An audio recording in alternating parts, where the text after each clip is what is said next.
So obviously people really need iodine.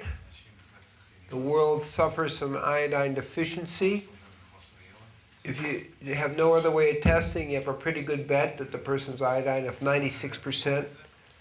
And there doesn't seem to be, okay, I'm just saying within reason, you know, whether you're doing this like 15 drops 3 times a day, I haven't found anyone. Doesn't mean that's not possible. And I shouldn't take that back. There, you know, some people need 10 drops 3 times a day. But the point is, those are fairly safe, ongoing doses to repair against the constant toxic load. For example, diethylbromine. Do you know what that is? Cocoa. What? It's the stuff that has in cocoa, right? Cacao. Oh, no. That's theobromine. That's theobromine. Okay. Diethylbromine is in chemtrails. Chemtrails are the spraying from the sky, and it's a specific poison. Okay, we're all being exposed to that. By taking this iodine, you're protecting yourself against the diethylbromine poisoning from the chemtrails. There are also certain viruses and bacteria that they're spraying. It's going to kill those as well. So I'm just saying generally, the environment is forcing us to use a great deal of iodine.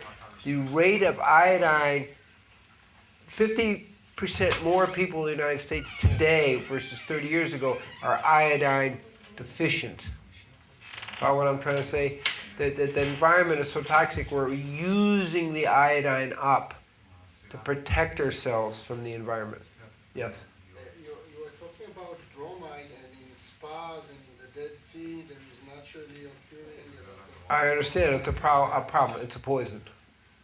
It's not a beneficial thing. That's what I'm trying to say. Now, I can't tell you about the bromine in the water in the Dead Sea. That may be different. Like fluoride, naturally occurring, is also not necessarily a toxic, it's the form. And I don't know enough to answer the question. But clearly, the bromide that's in, like chlorine in the water, in the different spas, I would say that that's toxic. Personally, because I don't know enough, I would not go into anything that's really highly brominated for those reasons. What about swimming pools? I wouldn't do that. What about what? I want to say something. This is an interesting thing. In the Olympics, maybe 12 years ago, the German swimmers refused to go in the chlorinated pools. What do you know about chlorine? It's a poison. And as it's evaporating out of the pool, it's a poison gas. They used it in World War I. All the countries used it in World War I. They wouldn't go in. Smart, intelligent. You don't need to be in a chlorinated pool. You could be in an ozone pool, chlorine, bromine. They're poisons. Just kind of get that. They're not good for you. That's all we want to say about that. Yeah. Psoriasis, is it good for Psoriasis. I don't have enough information to make a statement about that. I would think that generally improving your iodine content would improve it because it makes the skin function better. But I'm not seeing that in the literature as a main type thing. You see what I'm saying? It's not going to hurt. Okay, one or two more questions? Yes? Would it affect beneficial organisms? No. Very interesting enough, these things, because it's part of the body's natural defenses, only goes against the pathogenic organisms. It is good for candida, and it's good for all kinds of, pathogenic bacteria, including in the gut. Yeah. Is there an age? You say almost everybody is deficient, and I'm thinking like children-wise, and would you start? Absolutely. Remember what I said. You're talking cretinism and mental retardation from iodine deficiency is endemic in the world. I mean, it's all over the world because they don't get enough iodine and the mothers don't have enough iodine. So I would start immediately. 1 drop 3 times a day, that kind of thing. From any age? Yes, because It's going to help the intelligence. And remember, almost all kids are going to be iodine deficient. You just have to go slowly with it. And you just take a few drops. Okay, so that's a very, very important thing, right? I mean, I want to say very important. It is the universal mineral. It's extremely important for your health, prevention, but also well-being. Remember, it's a shin and chi. Why is it chi? It activates your mitochondria, which is your life force energy.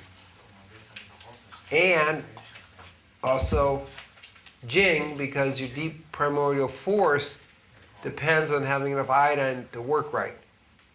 But Shin, because it makes the brain function. Now, the thyroid is the fifth chakra.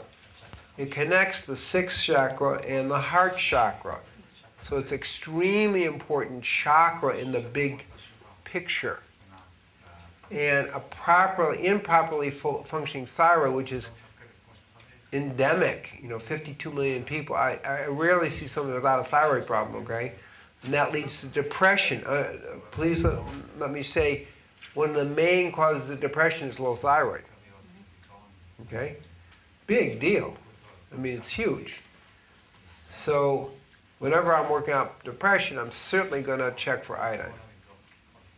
Okay? So what I'm trying to say is, it's connecting the heart and the mind.